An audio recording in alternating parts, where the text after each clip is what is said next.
वंदे मातरम दोस्तों। Welcome to revolutionary tech. This is Ashwini Shukla. Friends, हम अपने CUET 2022 के फिजिक्स डोमेन के वीडियो सॉल्यूशंस को डिस्कस कर रहे थे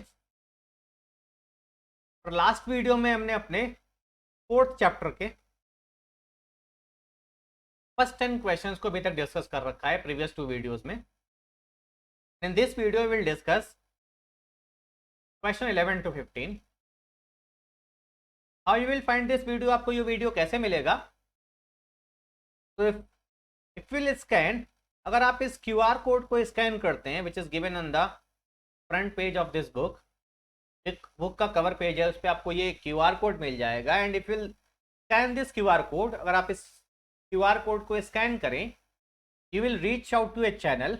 आप एक चैनल पे पहुंचेंगे where if will go in the playlist, जहाँ पे अगर आप प्ले लिस्ट में जाएंगे you will get the folder. आपको एक फोल्डर मिलेगा इस बुक के नेम पे। And if will scan and if will go in that play list, अगर आप उस प्ले लिस्ट में जाएंगे आपको चैप्टर वाइज के चैप्टर के और क्वेश्चन वाइज आपको वीडियोस मिलेंगे। From there you can take the help of the video. And in the video में हम क्या करेंगे? वी विल डिस्कस सॉल्यूशंस को। हम सॉल्यूशन को along with the concept discuss करेंगे। केवल क्वेश्चन ही नहीं डिस्कस करना, हमें सॉल्यूशन ही नहीं करना है, क्या कॉन्सेप्ट इन्वॉल्व है, कैसे हमें कैलकुलेशन को मिनिमाइज करना है। You will see everything in the solution. Let's start our solution, let's start our discussion. हम अपने डिस्कशन को स्टार्ट करते हैं। इसमें हम अपने 11 to 15 क्वेश्चन को डिस्कस करेंगे। Question number 11 to 15। अगर क्वेश्चन नंबर 11 की बात करें, आपको गिवन है एक कॉपर रॉड है। If will read out the question, अगर आप क्वेश्चन को रीड करें, so there is a hollow tube. एक हॉलो ट्यूब गिवन है आपको, जिसका आपको इनर रेडियस और आउटर रेडियस गिवन है। एक हॉलो ट्यूब गिवन है। If will see from the side view, आपको ट्यूब कुछ ऐसा दिखेगा,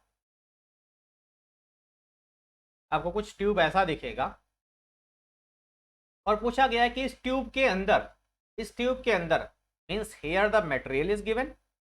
यहाँ पे आपका मटेरियल है। Will read out the question, can refer properly. यहाँ पे कंडक्टर में मैग्नेटिक मटेरियल है, तो जहाँ पे मटेरियल है कंडक्टर का वहीं करंट फ्लो करेगा, वहीं पे इलेक्ट्रॉन का फ्लो होगा। इसका मतलब इलेक्ट्रॉन का फ्लो कहाँ पे होगा? केवल जहाँ पे मटेरियल है, इसी फील्ड में करंट का फ्लो होगा। और आपसे पूछा है magnetic field inside the tube, मतलब इस रीजन में आपको मैग्नेटिक फील्ड बतानी है, यहाँ पे आपको मैग्नेटिक फील्ड बतानी है। तो if will follow the Ampere's law को अगर फॉलो करें, B.dl is mu not into I enclosed, current enclosed. तो इनसाइड द ट्यूब के अंदर करंट कितना है?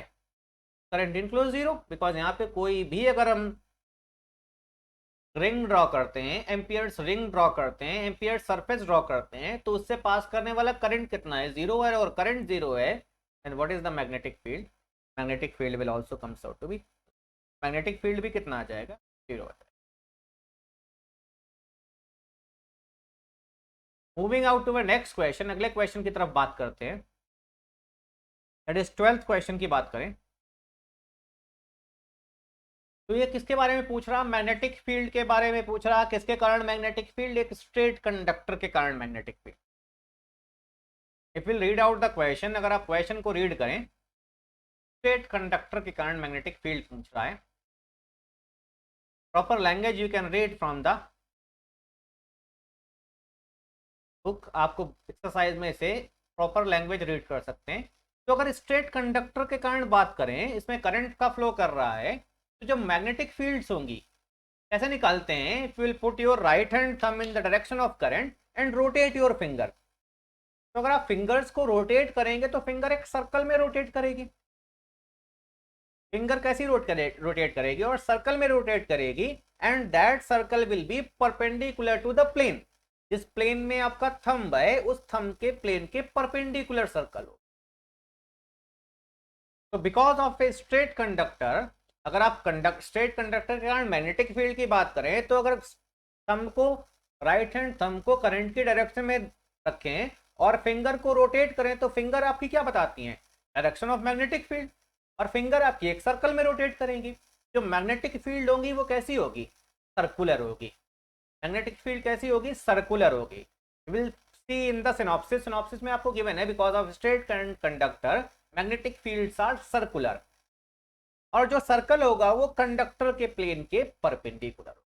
जो सर्कल्स होंगे they will be perpendicular, so magnetic field due to a current carrying conductor will be circular। कैसी होंगी मैग्नेटिक फील्ड, सर्कुलर होंगी।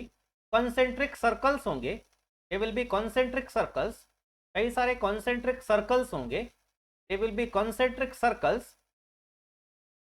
Magnetic field will be concentric circles because अलग अलग प्लेस पे मैग्नेटिक फील्ड अलग अलग होगी, कॉन्सेंट्रिक सर्कल होगी, and these circles will lie perpendicular to the plane of conductor.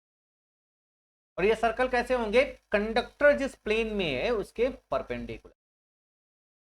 तो मैग्नेटिक फील्ड कैसा होगा, at the uppermost point the magnetic field will be perpendicular to the plane and outward, और नीचे कोई point होगा तो उस पर मैग्नेटिक फील्ड क्या होगा, perpendicular to the plane and. Moving out to next question, अगले क्वेश्चन की बात करते हैं, दैट इज क्वेश्चन नंबर 13 की बात करें। क्वेश्चन नंबर 13 की बात करें, अगर क्वेश्चन नंबर 13 की बात करें, सर्कुलर लूप की बात कर रहा है। If you read out the 13 question, आपको magnetic field due to a circular loop की बात कर रहा है। तो magnetic field due to a circular loop of n number of turns is mu not upon 4 pi into, अगर n number of turns हैं तो करंट कितना हो जाएगा, Ni हो जाएगा इंटू आर टू 2 पाई। This is the magnetic field due to a circular conductor of n turns. आपसे क्या बोला गया है, एक टर्न के कारण मैग्नेटिक फील्ड क्या होता है, अगर एक टर्न है तो magnetic field due to circular conductor क्या है, mu not upon 4 pi into I by R into angle formed by the circular ring on the center, और एक रिंग अपने सेंटर पे कितना एंगल बनाता है, 2 पाई रेडियन बनाता है। और अगर नंबर ऑफ टर्न्स n है तो आई की जगह एक टर्न के कारण करंट आई है, तो n अगर चक्कर है, n टर्न्स हैं तो कितना करंट हो जाएगा, Ni हो जाएगा। तो n टर्न्स के कारण मैग्नेटिक फील्ड आ गई, n टर्न्स के कारण मैग्नेटिक फील्ड आ गई। मैग्नेटिक फील्ड आपको गिवन है 6.28 into 10 to power -3, mu not upon 4 pi is 10 to power -7। Number of turns की अगर आपको वैल्यू निकालनी है, और करंट आपको कितना गिवन है, 10 ampere. Radius of the circle is given 10 centimetre. Centimetre को आप किसमें कन्वर्ट करेंगे, because everything is in SI unit. 10 into 10 to power -2 into 2 pi, that is 2 into 3.1। तो आपको हमेशा वैल्यू ऐसी दी जाएंगी जो आपस में आसानी से कैंसिल हो जाएंगे। 3.1 into 2 is equal to 6.28. This will cancel out easily. These 10 and 10 will be cancelled out easily. So number of turns,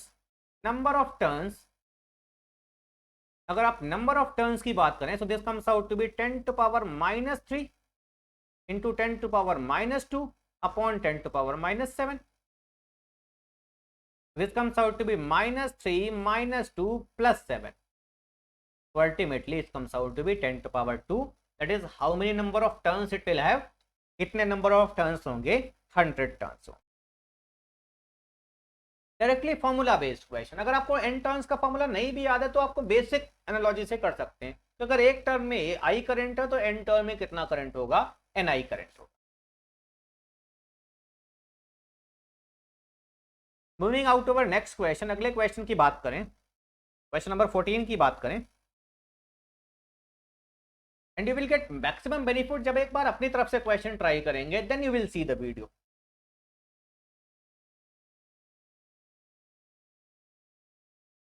next आपको पूछ रहा है magnetic field due to a circular arc. तो आपको पता है magnetic field due to a circular arc का formula क्या होता है, mu not upon 4 pi into I by R into alpha and this alpha is the angle, alpha क्या है, angle subtended by arc at center, and this alpha should be in not in degree, it should be in radian, radian में होना चाहिए angle. तो 14 question में आपको given है कि अल्फा की वैल्यू क्या है, आपको मैग्नेटिक फील्ड बतानी है।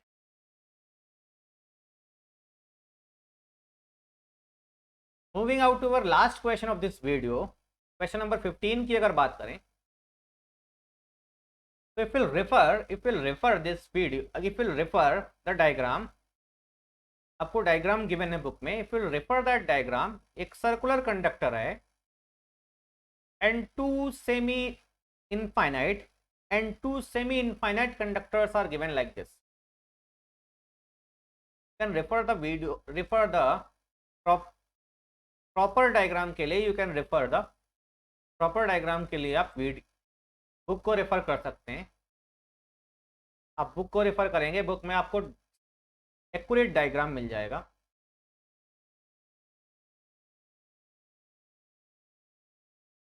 Accurate diagram you will get in the book, accurate diagram आपको बुक में मिल जाएगा।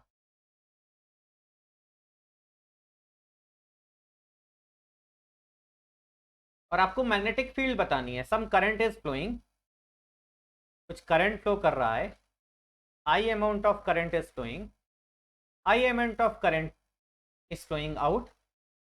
तो अगर यहाँ से करंट फ्लो कर रहा है, एक से एंटर कर रहा है, तो ऑब्वियसली इस पाथ पे भी जाएगा करंट, इस पाथ पे भी करंट जाएगा, and this you will gate.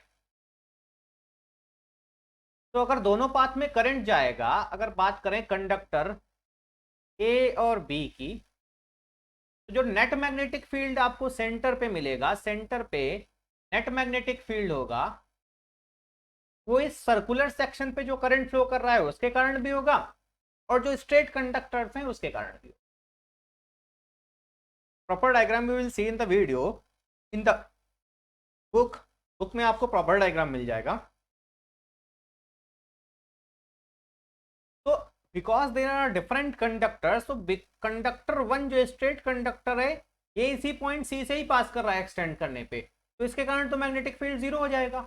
We have discussed in previous video में भी हमने डिस्कस किया है। सिमिलरली सीबी कंडक्टर के कारण भी, कंडक्टर 2 के कारण भी, बिकॉज ये भी वहीं से पास कर रहा है, इसके कारण भी मैग्नेटिक फील्ड जीरो हो जाएगा। बचा क्या, ये सेक्शन बचा और ये सेक्शन बचा, और दोनों सेक्शन में मैग्नेटिक फील्ड क्या है, ऑपोजिट डायरेक्शन में। दोनों सेक्शन के कारण मैग्नेटिक फील्ड ऑपोजिट डायरेक्शन में। ऊपर वाले सेक्शन की बात करें तो क्लॉकवाइज अगर फिंगर को कर्ल करें, फिंगर को रोटेट करें, तो inside the perpendicular to the plane and inside, और नीचे वाले के कारण एंटी क्लॉकवाइज तो perpendicular to the plane and outwards. And you know, electricity के थोड़े नॉलेज को अगर यूज करें, तो ऊपर वाला circular arc, that is arc 3 and arc 4, they are connected in parallel.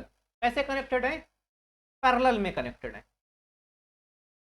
And if they are connected in parallel, what will be same across them, potential will be same. तो जो current का distribution होगा, that will be inversely proportional to R, R के inversely proportional होगा। And resistance is nothing but rho L by A, और resistance को लिख सकते हैं रो L by A. Material of conductor same है, क्रॉस सेक्शनल एरिया सेम है, लेकिन दोनों कंडक्टर का लेंथ अलग अलग है। तो resistance is proportional to length, तो अल्टीमेटली हम क्या लिख सकते हैं यहां से, I is inversely proportional to resistance, और resistance inversely proportional to length है, तो अल्टीमेटली हम क्या लिख सकते हैं, I is inversely proportional to length.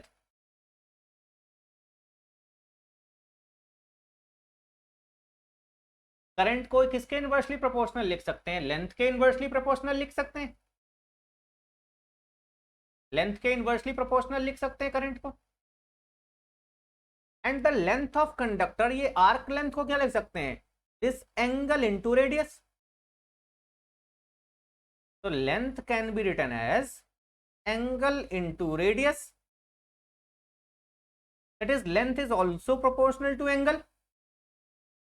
Theta के प्रोपोर्शनल लिख सकते हैं अगर एंगल को थीटा मान लें। तो हम क्या लिख सकते हैं, I is proportional to, inversely proportional to angle theta, मतलब हम लिख सकते हैं I into theta is constant, I into theta is constant. अगर हमने आई इंटू थीटा को कॉन्स्टेंट लिख दिया, if we have written I into theta as constant, I और थीटा को हमने कॉन्स्टेंट लिख दिया, then what we can say b1 कितना हो जाएगा, b1 हो जाएगा अगर, और b3 की बात करें that will be mu not upon 4 pi into I three into theta 3 upon R, और b4 कितना हो जाएगा, mu not upon 4 pi into I 4 into theta 4 upon R. ये तो कांस्टेंट ही है और दोनों के कारण मैग्नेटिक फील्ड ऑपोजिट डायरेक्शन में है, 3 के कारण इनसाइड द प्लेन और 4 के कारण outside the plane, and we know I3 into theta 3 will also be equal to I4 theta 4, मतलब ये भी सेम हो गए। और अगर ये भी सेम हो गए तो what is the net magnetic field, net magnetic field, तो नेट मैग्नेटिक फील्ड कितना हो गया, 0 हो गया। This is one of the best question जो पूछा जा सकता है, that is the net magnetic field at the center, center पे जो नेट मैग्नेटिक फील्ड आएगा that comes out to be, center पे जो नेट मैग्नेटिक फील्ड आएगा, net magnetic field at the center comes out to be 0। Proportionality relation आपको exactly नहीं calculate करना, proportionality अगर आपको आता है then things will be very simple. I hope these videos will help you, and if you like this video, just like this video and share this video and subscribe my channel. I hope this will help you. Thank you. Jai Hind. Vande Mataram.